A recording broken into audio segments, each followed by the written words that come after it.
오늘 함께 나눌 말씀을 함께 찾아보도록 하겠습니다. 우리 먼저 창세기 우리 3장 8절로 15절 말씀입니다.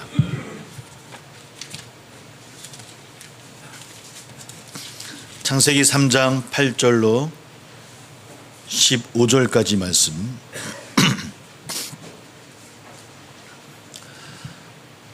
창세기 3장 8절로 15절까지입니다. 우리 같이 함께 봉독합니다. 시작. 그들이 그날 바람이 불 때 동산에 거니시는 여호와 하나님의 소리를 듣고 아담과 그의 아내가 여호와 하나님의 낯을 피하여 동산 나무 사이에 숨은지라. 여호와 하나님이 아담을 부르시며 그에게 이르시되 네가 어디 있느냐. 이르되 내가 동산에서 하나님의 소리를 듣고 내가 벗었으므로 두려워하여 숨었나이다. 이르시되 누가 너의 벗었음을 네게 알렸느냐. 내가 네게 먹지 말라 명한 그 나무 열매를 네가 먹었느냐. 아담이 이르되 하나님이 주셔서 나와 함께 있게 하신 여자 그가 그 나무 열매를 내게 주므로 내가 먹었나이다. 여호와 하나님이 여자에게 이르시되 네가 어찌하여 이렇게 하였느냐. 여자가 이르되 뱀이 나를 깨므로 먹었나이다. 여호와 하나님이 뱀에게 이르시되 네가 이렇게 하였으니 네가 모든 가축과 들의 모든 짐승보다 더욱 저주를 받아 배로 다니고 살아있는 동안 흙을 먹을지니라. 내가 너를 여자와 원수가 되게 하고 네 후손도 여자의 후손과 원수가 되게 하리니 여자의 후손은 네 머리를 상하게 할 것이요 너는 그의 발꿈치를 상하게 할 것이니라 하시고. 아멘. 우리 한 대 더 보도록 합니다. 우리 사무엘상 8장 4절부터 20절까지입니다. 사무엘상 8장 4절부터 20절까지 우리 제가 읽는 성경으로 구약성경 419쪽입니다. 419쪽이 되겠습니다. 사무엘상 8장 4절부터 우리 20절까지 말씀입니다.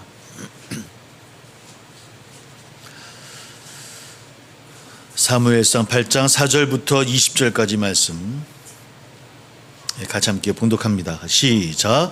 이스라엘 모든 장로가 모여 라마에 있는 사무엘에게 나아가서 그에게 이르되 보소서 당신은 늙고 당신의 아들들은 당신의 행위를 따르지 아니하니 모든 나라와 같이 우리에게 왕을 세워 우리를 다스리게 하소서 한지라. 우리에게 왕을 주어 우리를 다스리게 하라 했을 때 사무엘이 그것을 기뻐하지 아니하여 여호와께 기도하매 여호와께서 사무엘에게 이르시되 백성이 내게 한 말을 다 들으라. 이는 그들이 너를 버림이 아니요 나를 버려 자기들의 왕이 되지 못하게 함이니라. 내가 그들을 애굽에서 인도하여 낸 날부터 오늘까지 그들이 모든 행사로 나를 버리고 다른 신들을 섬김같이 내게도 그리하는도다. 그러므로 그들의 말을 듣되 너는 그들에게 엄히 경고하고 그들을 다스릴 왕의 제도를 가르치라. 사무엘이 왕을 요구하는 백성에게 여호와의 모든 말씀을 말하여 이르되 너희를 다스릴 왕의 제도는 이러하니라.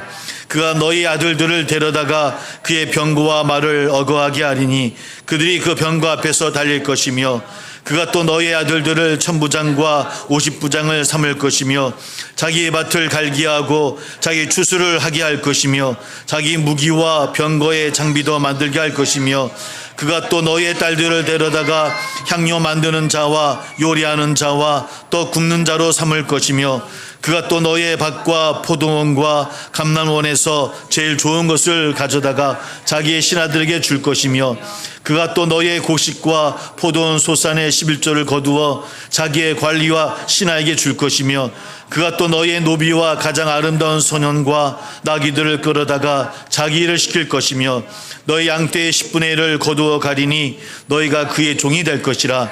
그날에 너희는 너희가 택한 왕으로 말미암아 부르짖되 그날에 여호와께서 너에게 응답하지 아니하시리라 하니 백성이 사무엘의 말 듣기를 거절하여 이르되 아니로소이다. 우리도 우리 왕이 있어야 하리니 우리도 다른 나라들 같이 되어 우리의 왕이 우리를 다스리며 우리 앞에 나가서 우리의 싸움을 싸워야 할 것이니이다 하는지라. 아멘. 우리 잠깐 기도하겠습니다. 사랑의 주님, 감사의 영광을 돌립니다.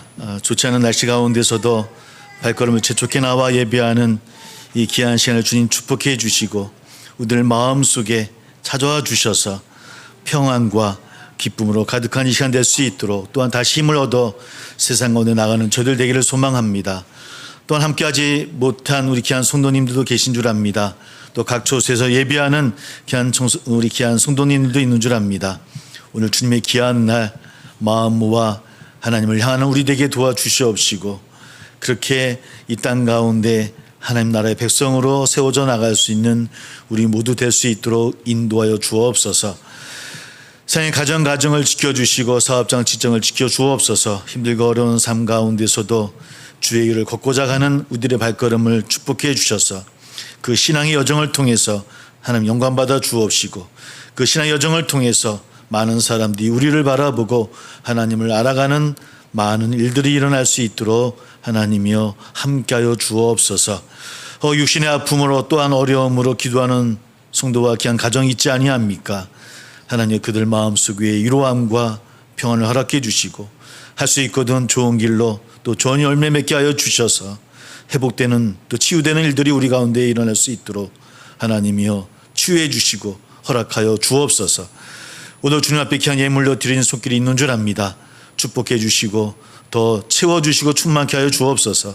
보이지 않는 곳에서 교회와 성도님들을 위해 수고하며 헌신하며 눈물로 기도하는 귀한 마음도 있는 줄 압니다.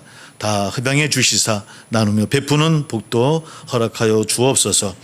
우리 주님만이 영광 받아 주실 것을 믿으며 예수님의 이름으로 감사하며 기도하옵나이다. 아멘. 우리 서로 한번 인사 나눕니다. 우리 확신의 길로 가세요 라고 서로 인사 나눕니다.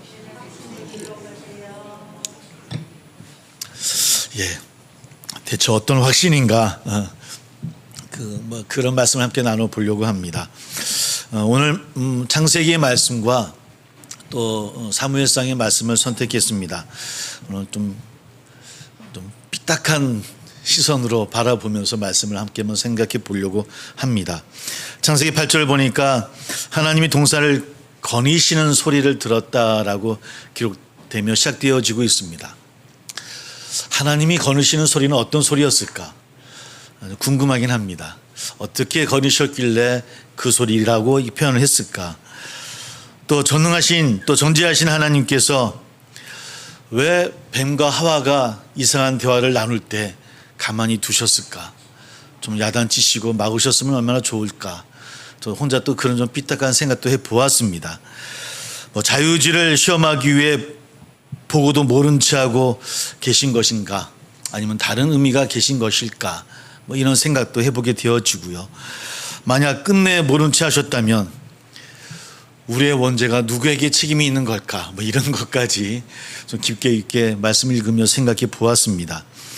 법적인 의미에서 죄를 범하는 것을 보면서 모른 채 하는 것은 우리 사는 세상에서는 공범이라고 하는데 그럼 하나님도 함께 하신 것인가? 이런 생각까지 가다 보니까 끝이 없더라고요. 만약 그 여자가 열매를 따지 않았다면 혹 그렇다고 했다면 우리 인류 역사, 우리 인류사는 어떻게 되어졌을까라는 질문도 하게 되어지고요. 에덴 동산에서 추방도 없었을 것 같고 구원의 역사가 또 오신 성육신 예수님의 이야기는 또 어떻게 펼쳐나갈 것인가. 또 어떤 학자들은 그러함에도 성육신은 일어날 것이다라고 이야기하는 신학자들도 많이 있지만 여러 가지 물음을 갖게 되어집니다. 에덴 동산 중앙에는 우리가 오늘 말씀에는 읽지 않았지만 아담과 하와가 먹을 수 있는 생명나무와 또 먹어서는 안 되는 선과 악을 알게 하는 그런 선악과 두 나무가 있었다고 성경은 기록합니다. 대체 이 둘 사이의 차이는 대체 무엇일까요? 선악과는 선악을 알게 하는 나무다.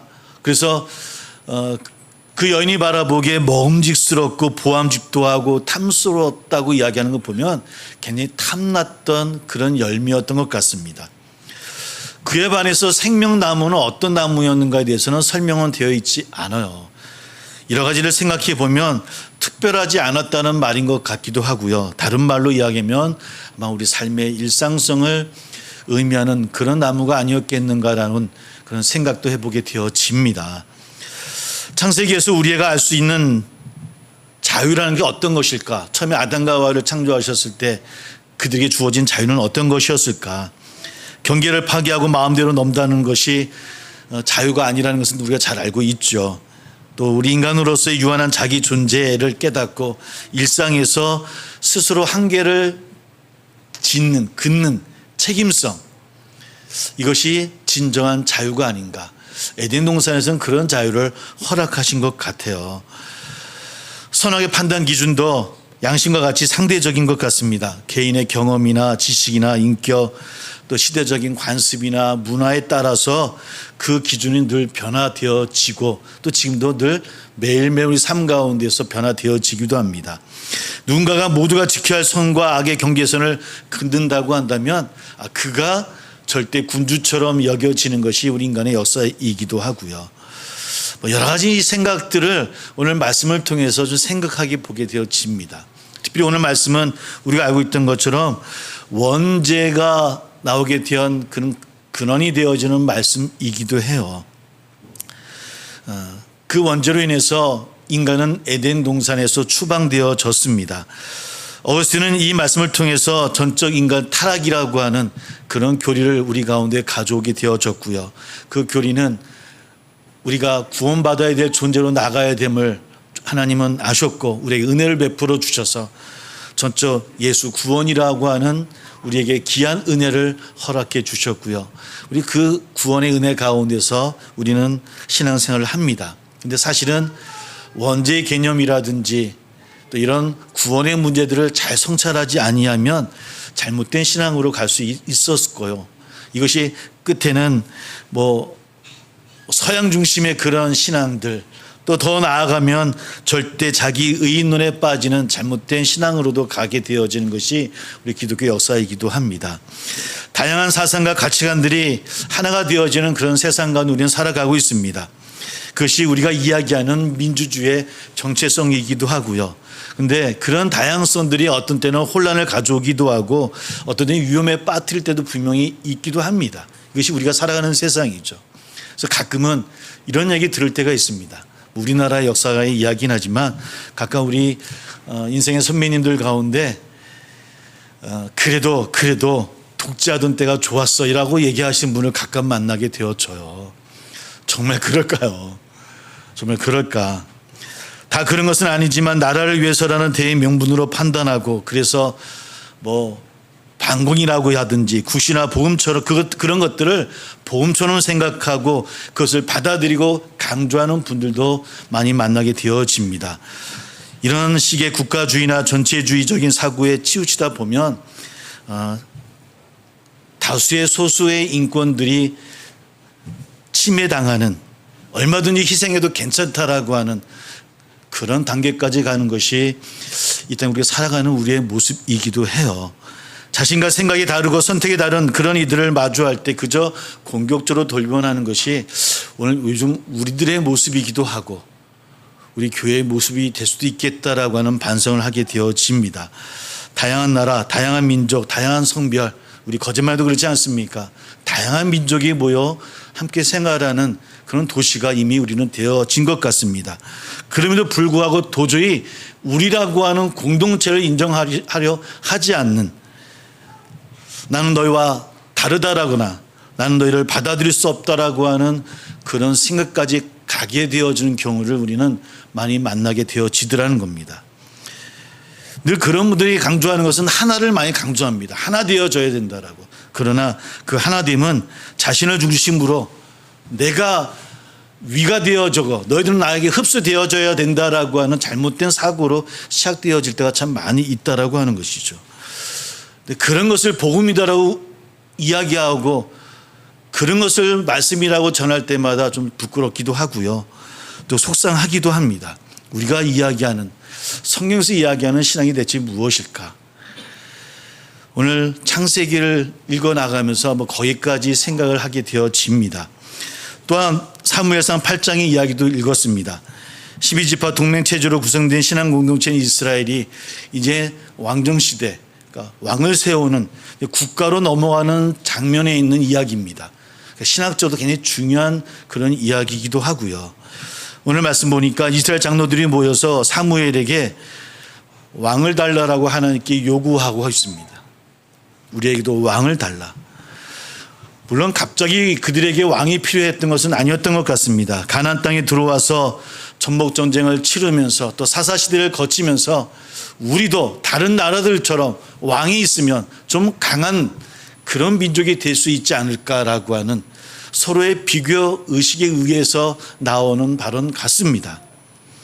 지금 그들은 표면적으로는 하나님께 간구하고 있지만, 허락해달라고 이야기하고 있지만, 그러나 우리도 다른 나라들처럼 되지 않겠습니까? 라고 하는 그들의 욕심과 욕망을 내비치고 있는 말씀이 오늘 사무엘상 8장의 이야기입니다. 성경은 이 장면을 어쩌면 간절함으로 우리에게 이야기하고 우리에게 비추고 있지는 않습니다. 8장 7절의 말씀을 보니까 그들이 너를 버린 것이 아니라, 사무엘 너를 버린 것이 아니라 나를 버려서, 나는 누굽니까? 하나님, 여호와 하나님입니다. 나를 버려서 자기들의 왕이 되지 못하게 하려고 하는 것이다 라고 이야기합니다.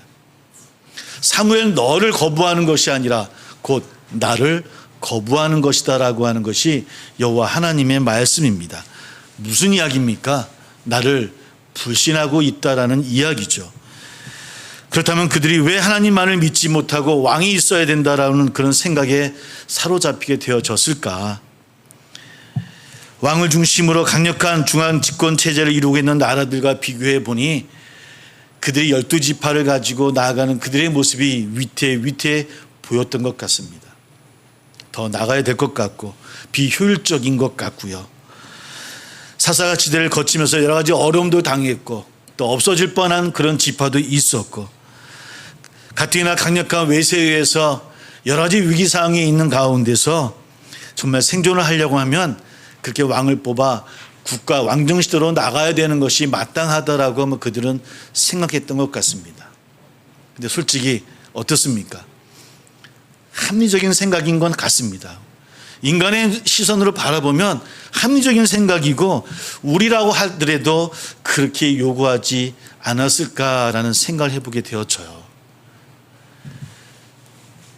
사실은 왕이 없어서가 아니라 어떤 말씀입니까? 지금까지 출애굽을 통해서 하나님이 함께 하셨고 그들을 지켜주었던 그 여호와 하나님에 대한 불신 아니겠습니까? 하나님만으로는 안 되겠다라고 하는 마음들이 그들 마음속에 생기기 시작한 겁니다. 다른 나라와 똑같이 왕으로서 국가로서 나가야 되겠노라고. 왜 이렇게 무너지게 되어진 겁니까? 왜 이 생각들을 그들이 갖게 되어진 것일까요? 좀 또 한번 삐딱하게 한번 생각해 봅니다. 그런 생각을 해보았습니다. 오늘 말씀 읽어보니까 그 말씀 가운데서 왕을 뽑으면 그들이 고통당할 것이다, 다 빼앗아 갈 것이다, 뭐 이런 얘기를 쭉 설명을 해 주셔요. 하나님이 사무엘에게 전하라고. 근데 백성들이 그 말씀을 받아들이지 않습니다. 그래도 왕을 달라. 그러니까 그 길로 가는 것이 그들에게는 좋은 길이 아니다라고 하는 것을 하나님이 알고 계시더라는 겁니다. 그런 질문을 하게 되어졌습니다. 왜 안 막으셨을까? 막으셨으면 얼마나 좋았을까? 그것을 어디 책망을 해서라도 야단을 치더라도 막으셨다고 한다면 이스라엘도 좋은 길로 가셨을 텐데 왜 막지 않고 왕이 달라고 해서 그저 그렇게 하거라 라고 하고 그들에게 왕을 허락해 주신 것일까? 이런 질문을 하게 되어지더라고요. 그런 생각 안 드십니까? 이렇게 질문하다 보면 성경 전체가 다 질문해야 되고 또 질문해야 되겠죠. 왜 하나님은 그러시는 것일까? 왜 자유지를 우리에게 허락하셔서 그냥 꽉 잡고 앞으로 나가셨으면 더 멋진 그런 우리의 인간의 역사가 되지 않았을까라는 생각을 해보게 되어져요. 그런데 하나님은 우리의 선택을 가로막는 것이 아니라 그런 잘못된 선택을 했음에도 불구하고 그 길을 가게 하십니다. 이스라엘이 그 길을 가게 합니다. 물론 그의 그 길들이 어땠는가 우리는 잘 알고 있고요. 그러함에도 하나님은 우리가 꼭 기억하고 명심해야 될 것은 그 길이 하나님이 원하시지 아니하시는 길이고 잘못된 선택임에도 불구하고 그 선택을 통해서 깨닫고 또 배우고 돌이키기를 원하시는 하나님이심을 우리는 바라볼 수밖에 없더라는 겁니다. 그래서 때로는 하나님은 늘 묵묵히 우리를 바라보시고만 있으신 것 같아서 서운하기도 합니다. 왜 바라만 보실까? 그런 어려움을 통해서 깨닫고 배우는 시간 말고 그냥 직선으로 가면 더 좋을 텐데 왜 돌고 돌고 돌아가게 하시는 것일까? 근데 우리 인간의 역사를 한번 되돌아보니까 하나님은 늘상 이렇게 우리들을 인도해 주시고 또 그렇게 우리와 함께 하셨던 것 같아요. 그러고 보면 왜 가르쳐 주지 아니하고 왜 가로막지 않으셨는지 질문하면서도 또 한쪽에서는 이해가 되면서도요. 그러나 정말 하나님이 가르쳐 주시지 않으셨을까요? 말씀하지 않으셨을까요? 말씀하셨을 것 같아요. 아니, 말씀하셨어요. 오늘 이스라엘 민족들에게도 사무엘을 통해서 말씀하고 계시고요. 오늘 우리들에게도 예배를 통해서도 자녀의 또 부모의 그 입술을 통해서도 같은 성도들의 입술을 통해서도요. 또 이 말씀을 통해서도 또 어떤 때는 우리 양심을 통해서도 하나님은 말씀하셨다는 겁니다. 그 길은 아니라고. 내가 원하는 길, 난 너를 축복해 주기를 원하지만 그러나 가야 될 길이 있다라고 말씀해 주셨던 것을 우리 솔직히 잘 알고 있지 않습니까? 말씀해 주신 것이 아니더라고요. 그럼에도 불구하고 왜 그 길을 선택 못하고 왜 잘못된 선택을 했을까요? 내 생각 때문 아니겠습니까? 내 생각, 내 마음 때문에 아무리 그렇게 삶을 통해 말씀을 통해 예배를 통해 그 누군가를 통해 아니 우리 삶의 많은 우리의 상황과 사회를 통해서 말씀을 했음에도 불구하고 우리는 그렇게 생각합니다. 내 생각이 옳으면 하나님이 어떻게 말씀하시든 그것이 옳다라고 우리 생각하지 않습니까? 하나님이 아무리 옳다고 얘기한다 할지라도 내가 틀리면 우리는 틀리다라고 생각합니다. 이것이 우리 신앙의 모습인 것 같아요. 하나님 나라의 백성이라고 이야기하지만 그러나 백성답지 못했던 우리들의 모습이기도 해요. 그래서 우리는 고백합니다. 솔직히 우리의 선택은 늘 하나님의 뜻과는 어긋났었다라고 하는 것을, 그런 경우가 참 많았다라고 하는 것을, 세상에 돌아오는 모습이 늘 그래 와서 늘 후회하고 아파했던 것이 우리의 모습이에요. 마땅하고 당연한 길이지만 늘상 되돌아보면 왜 우리가 잘못된 선택이었습니까? 내 생각이었고 내 마음이었고 내 판단 때문이었음을 우리도 알고 있습니다. 사랑이라는 것이 얼마나 좋은 것인지, 정의라고 하는 것이 얼마나 좋은 것인지, 하나님의 의, 하나님의 자비하심, 함께하심, 공동체 좋은 것이라는 너무나 잘 알고 있지만 그러나 그런 모든 것들이 내게 이익이 되어졌을 때 좋은 거, 이게 우리 아닙니까? 죄송합니다. 오늘 말씀 앞에뿐만 아니라 여러분들 앞에서는 저도 좀 삐딱합니다. 삐딱하게 말씀을 읽게 되어집니다. 늘 내 생각에 맞아야 그것이 진리가 되느냐, 우리가 살아왔구나라고 하는 말씀을 고백하게 되어져요. 내 선택의 길은 깨어지고 상처 있고 아프고 여전히 실망스러운데도 그럼에도 불구하고 아직까지 우리는 내 생각들, 나의 판단을 내어놓지 못하고 있더라는 겁니다. 물론 그때도 모든 것을 아시는 하나님은 여전히 우리와 함께 하셨음을 믿으시기를 주의 이름으로 소망합니다. 또 확신하기를 주의 이름으로 소망합니다. 늘 무죄했던 우리의 곁에 모든 것을 아시는 하나님이 그저 우리를 바라보시며 우리와 함께 계셨다고 하는 겁니다. 오늘 에덴 동산에서 네가 어디 있느냐라고 하나님께서 아담에게 묻습니다. 범죄한 아담과 하와를 찾으시던 하나님의 음성, 오늘 우리를 향하고 있는 말씀인 것 같아요. 우리가 어디 있는지 몰라서 찾으셨을까요? 아담이 어디 있는지 몰라서 찾으신 것은 분명히 아닐 거예요. 너 어떤 판단하고 있니? 너 무엇을 생각하고 있는 거야? 어디를 바라보고 있는 거야? 라고 물어보시는 아담을 향하는 질문이었고 또 오늘 우리들을 향하는 질문 아니겠습니까? 세상 공동체야, 어디를 가고 있느냐? 어떻게 예배하고 있느냐? 어떤 마음으로 서로를 바라보고 어떤 목적과 어떤 소망을 가지고 우리가 기도하고 있느냐라고 물으시는 하나님을 우리는 만나게 되어지더라는 겁니다. 근데 우리는 어떻습니까? 우리 안에도 주님이 걸어가신 길, 십자가를 택하신 주님의 결정이 우리들 마음속에 가끔 그렇게 있지 않습니까? 십자가의 길은 고난의 길이고 아픔의 길입니다. 그러나 우리 마음속에는 그 길을 가실 일이 없을 거야. 십자가의 길은 아니야. 그렇게 지시고 아파하셨던 주님을 우리가 고백함에도 불구하고 우리의 고백은요, 아니야. 십자가 지시지 않으실 거야. 영광의 길을 가실 거야. 우리 또한 십자가의 길이 아니라 영광의 길로만 우리의 삶 가운데 펼쳐지게 하실 거야 라고. 여전히 우리들 마음속에서는 여전히 우리의 판단과 우리의 생각으로 가득하고 있더라는 겁니다.